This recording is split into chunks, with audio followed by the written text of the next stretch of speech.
आसमान में फैला धुंधल का कस्बे को किसी अनजानी सिहरन से ढक रहा था। स्कूल से लौटती 12 वर्षीय आर्या पगडंडी के किनारे चलते हुए अचानक रुक गई। झाड़ियों के बीच कुछ चमक रहा था। वह झुककर देखने लगी। वहां एक गुड़िया पड़ी थी। गुड़िया बेहद सुंदर थी। कांच जैसी आंखें, सुनहरे बाल और लाल रंग की घिसी सी फ्रॉक। चेहरे पर जमी धूल इस तरह थी जैसे कोई उसे वर्षों से छोड़ गया हो, या जैसे वह किसी का इंतजार कर रही हो। आर्या ने उसे उठाया। जैसे ही गुड़िया उसके हाथों में आई, एक ठंडी लहर उसके पूरे बदन में दौड़ गई। फिर भी वह उसे घर ले आई। पहली सुबह, अजीब आवाज। अगली सुबह सूरज की किरणें पर्दे से झांक भी नहीं पाई थी कि आर्या की नींद खुल गई। उसके कानों में किसी की बहुत धीमी लेकिन साफ आवाज पड़ी, मुझे छोड़कर मत जाना वरना मैं आ जाऊंगी। आर्या कांप उठी। आवाज उसकी ही थी, बिल्कुल उसकी। उसकी नजर पास रखी गुड़िया पर गई। गुड़िया के पेट पर एक छोटा सा छेद था, जैसे पुराने खिलौनों में रिकॉर्डिंग वाला यंत्र होता है। मां को दिखाया तो मां ने हंसकर कहा, किसी और बच्ची ने पहले से रिकॉर्ड कर रखा होगा। आर्या ने इसे संयोग मानकर छोड़ दिया। दूसरी सुबह, और स्पष्ट चेतावनी।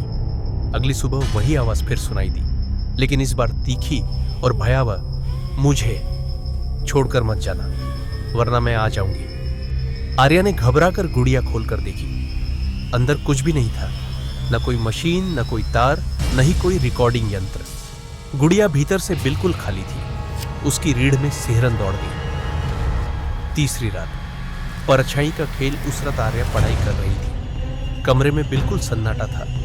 अचानक उसे लगा जैसे कोई धीरे धीरे चल रहा हो। वह डरते हुए दरवाजे की ओर देखती है, कोई नहीं। खिड़की की तरफ देखा तो बाहर एक छोटी सी परछाई खड़ी थी। 2 चमकती आंखें, बिल्कुल गुड़िया जैसी। वह चीखने ही वाली थी कि उसने गुड़िया को कसकर पकड़ लिया। परछाई उसी पल गायब हो गई, मानो गुड़िया और वह साया आपस में बंधे हो। चौथी सुबह, वापसी का पहला संकेत। इस सुबह आवाज पहले से भी जोर से गूंजी, मुझे छोड़कर मत जाना वरना मैं आ जाऊंगी।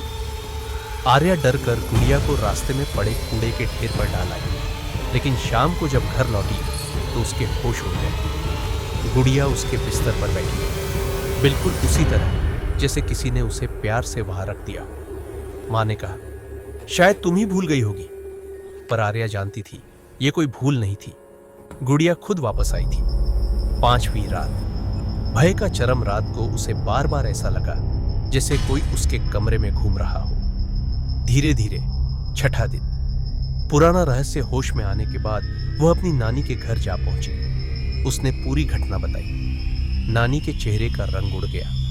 उन्होंने धीमी आवाज में कहा, सालों पहले इस इलाके की एक बच्ची निर्मला गायब हुई थी। वह अपनी गुड़िया से बहुत प्यार करती थी। लोगों का कहना था कि उसकी आत्मा उसी गुड़िया में बस गई। जिसे भी वो गुड़िया मिलती है वह उसे अपना मान लेती है, और अगर कोई उसे छोड़ने की कोशिश करे तो वह लौट कर जरूर आती है। आर्या के पैरों से जैसे जमीन खिसक गई। 7वीं रात, अंतिम कोशिश। उस रात आकाश में बादल थे, हवा बहुत तेज थी।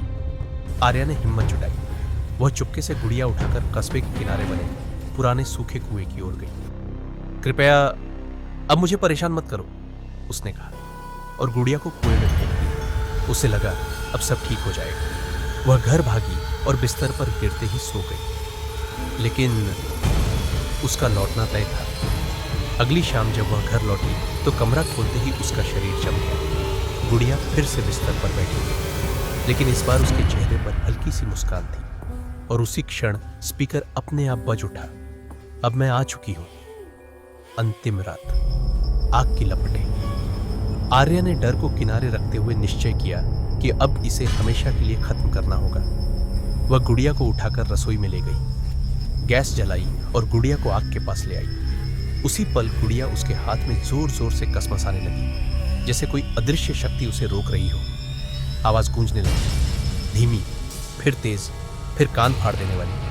ना ना ना।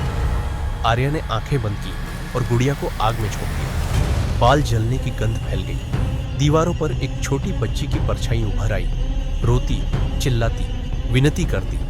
कुछ ही क्षण बाद गुड़िया जलकर राख हो गई। परछाई धुएं की तरह गायब। घर में गहरा सन्नाटा छा गया।